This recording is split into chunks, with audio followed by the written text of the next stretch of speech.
This entire curry is cooked in one pot in a tiny kitchen, and I'm done cleaning in minutes. If calm cooking in a small space sounds good, you're in the right place. Today I'll be cooking a slow cook butter beef curry. Here are all the ingredients I'll be using. If you want a full list of them, they will be in the description below. And I'm going to start with cooking the rice in the pot first.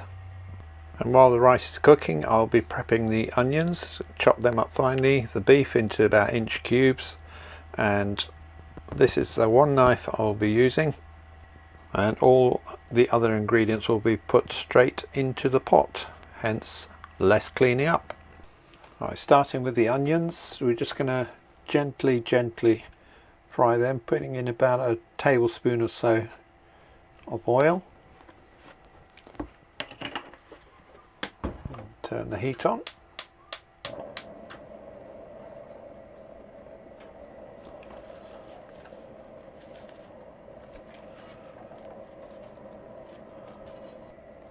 What we're trying to do is just to sweat the onions. We don't want to brown them at all, so if you start seeing bits of colour, turn the heat down. Okay, I've just added the finely chopped or grated ginger, just about a thumbnail size, and I'm using pureed garlic today because I haven't got any garlic bulbs. Otherwise I would use 2 garlic bulbs just crushed. That's going to sit there frying for about a minute or so. You can just see a couple of bits just starting to edge on the brown, so I'm going to put the meat in now.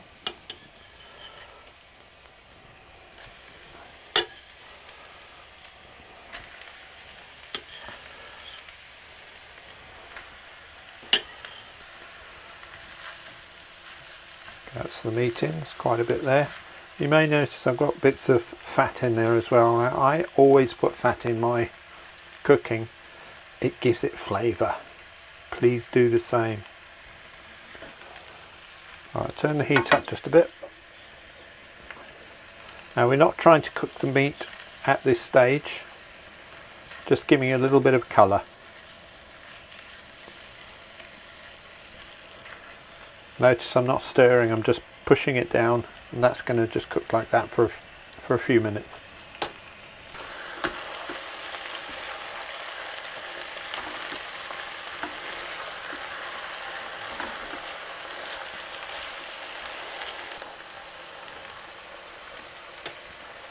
As I said, we're just going to give it a little bit of colour. I'll turn that down again, because what we're trying to do is to slow cook the beef. Putting the butter in, and putting all the spices at the same time.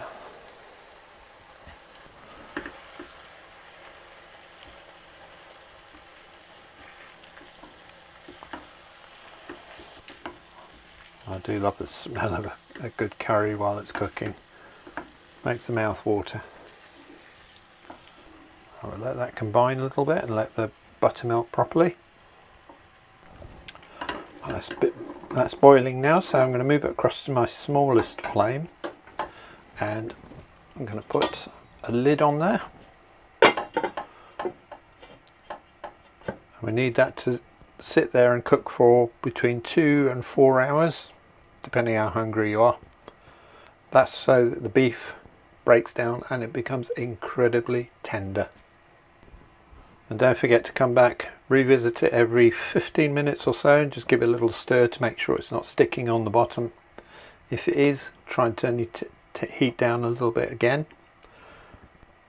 If it's starting to get a little bit too dry, then add just a little bit of milk. Yes, I said milk, not water. Water will just dilute it. Milk actually I think adds to the flavour a little bit. Right, the curry's been going for just under 3 hours, so what I'm going to do now is the final step, and that's to add around about 100 ml of double cream. Just let that all drip back in there. This just finishes it off, makes it nice and creamy. It's not an exact measurement.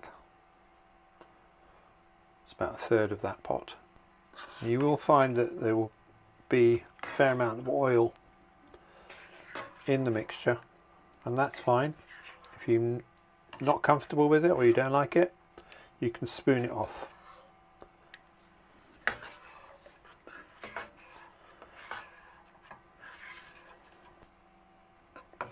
Let's mix that in nicely. Right, that's ready to plate up. Now I've already got the rice in my bowl.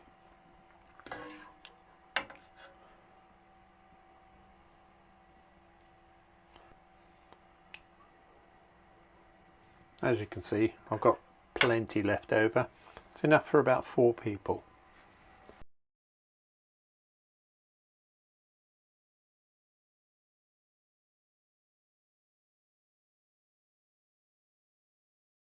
Well, I have to say that was absolutely delicious. The beef melt in your mouth, tender. And this is the total of the washing up I've got to do. So that's 1 pot, 1 plate, a knife, a spoon and a ladle. Oh yes, of course a lid as well.